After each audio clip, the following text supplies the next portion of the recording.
Hello boys and girls and welcome to Facts, the show where I and a special guest go head to head, revealing our wildest F1 take, whilst the other has to decide if it's a fact or a lie. Do we actually believe that take or not? It's basically Would I Lie to You F1 edition. But for legal reasons we can't call it that, so ladies and gentlemen, children of all ages, sit down, get ready, because this is Facts.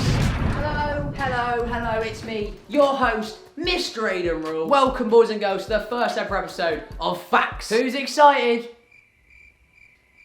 I'm excited. Today on the show, we're kicking it off with a very special guest. A man who has done more career mode episodes than he has had hot dinners. A man who is best mates with Lando Norris. A man whose Tinder account's been logged in on my phone for the past 7 months because we were going to do a video and I forgot about it. It's the legend himself, AARAVA! What's up? WAG JUAN. I'm raring to go. Are you feeling confident today? Do you think you can, spot out my lies? I'm not sure about that. I'm kind of banking on you just not getting my lies, to be honest. I've not really seen too much of your opinions on Twitter that much, I'm not going to lie. So. What, so you don't watch my channel? You don't watch the MrAidenRule channel? I do actually tune some of your videos, Aiden, but I don't see a lot of you on Twitter. I don't think you tweet that much anyway. So, in terms of opinions that you may actually have, I don't know if I'm going to spot them out.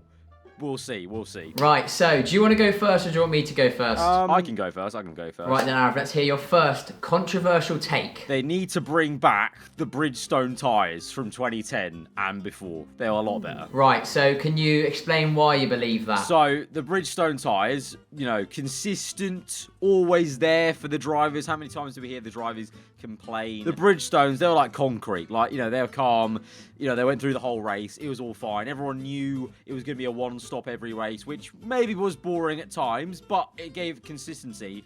And I feel like with this next year's crop of cars, that kind of consistency might be a good thing, because then they can just push the edge. And in theory, according to the FIA and everyone, the racing should be better with these cars. So maybe a consistent tyre like this is going to be a better one. What won't take away from the show is what I mean. Right, yeah, I can see that. Thing is, when it was 2010 and all, I was literally 9 years old, unlike you when you were I don't know, in uni or something, so you're pretty old. Wow. I don't know. I had to get that one I feel like you don't believe that, because I think as F1 fans, we never want predictability, really, do we? So I'm gonna say that this is a lie. That was a lie. Yes, big dub. So now time for my first controversial take of the video. I believe that the championship title, as of recording this just after the Mexican Grand Prix, the championship battle is over. You think it's over? Okay, right. This is tough, because I genuinely, you could have, a lot of reason to believe this. I am a Hamilton fan. I always have been since I started watching Formula 1, but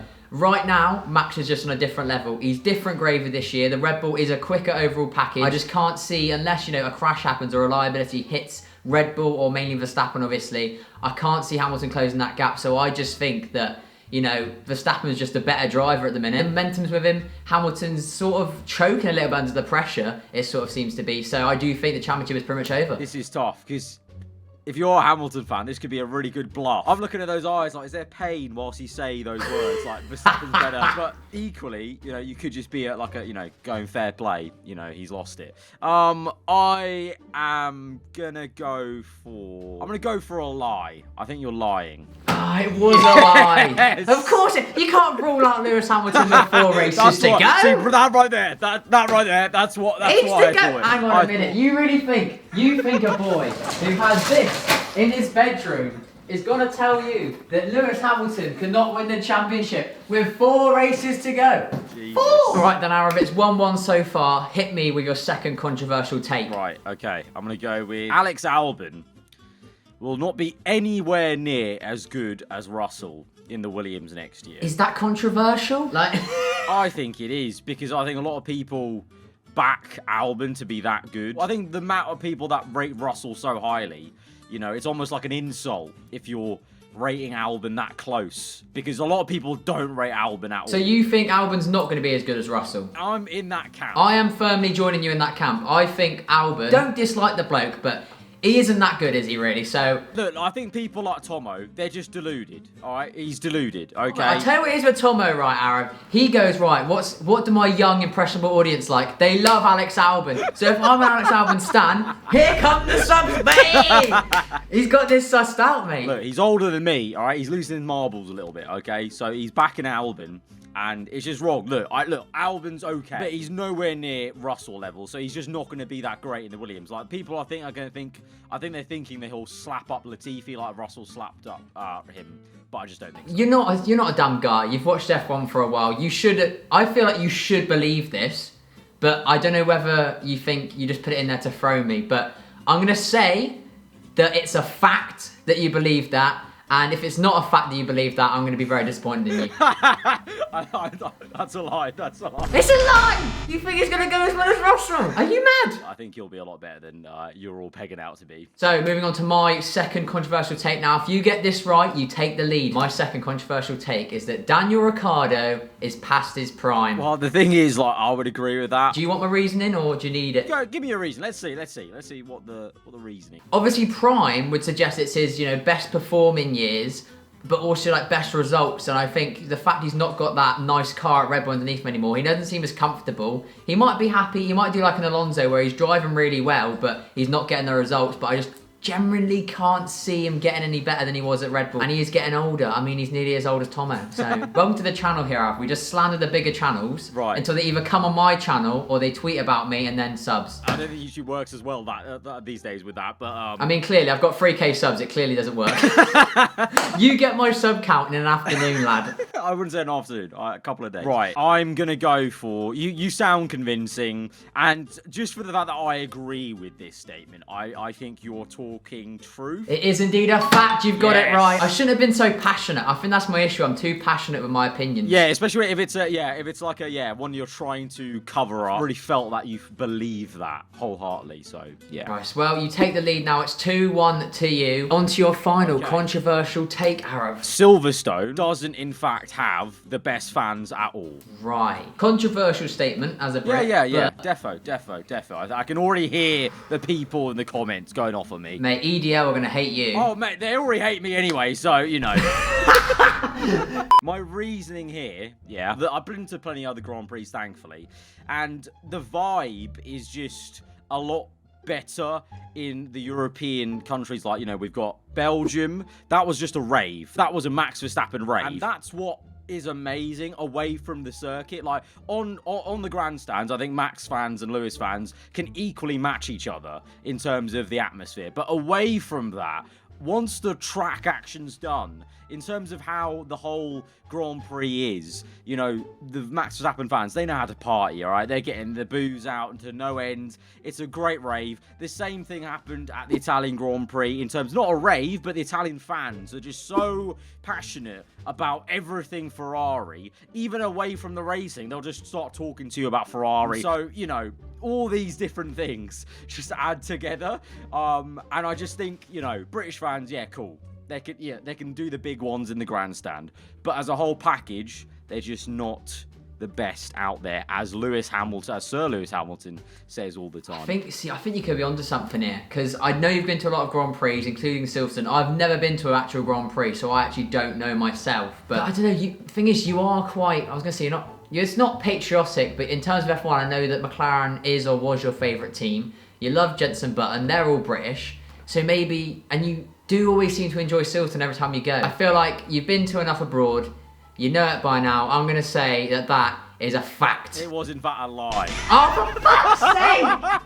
It's a lie. Us Brits know how to sesh. We can have a good party. Of course we have. I should have known. You don't get fucking dark fruits in Monza, do you? Yeah, we literally had a rave. Like, Rudimental was playing on the Friday of Silverstone. We had a good little rave. Well, bloody tell your lads of Veloce to get me an invite next year, because I couldn't go. So it's going to sound biased from all of us who think it when we're British, but Brits know how to have a good sesh, and that's what I really care about. Well, Ara, congratulations, you've won. But we're going to do mine anyway, just out of consolation. I want to see if you can get all of mine right. So, my final controversial take, and this is very controversial, could get cancelled on Twitter for this one, I'm not going to lie. Is this like the title thumbnail material? Yeah, this is going to be your opinion as far as the thumbnail is concerned, okay? Right, okay, sure. I don't think that the W Series is a good thing. Right, it sounds bad, but hear out my reason, okay? Okay, yeah. So, obviously, I think it's really good they're giving the women the chance to, race and be on the stage and get their opportunity to, show who they are and make their mark and whatever.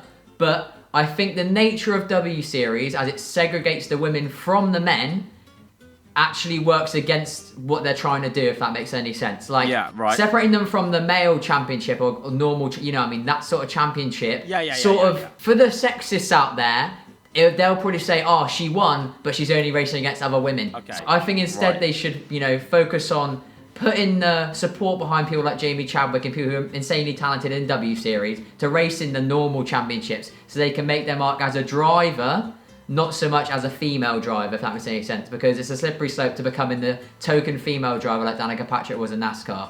So I think as much as it can be good, they should probably, you know, not try and segregate themselves so much. And I think like other drivers think that as well, like Sophia Flores, whoever her name is, she agrees with that, I'm pretty sure. Okay, interesting. This is quite interesting, to be fair, because it's quite a nuanced take. There's a lot of different layers to the opinion of, like, you know, as you said, there's some good to the W Series and there's some negative to that. Even I believe that there is some negatives out there to it.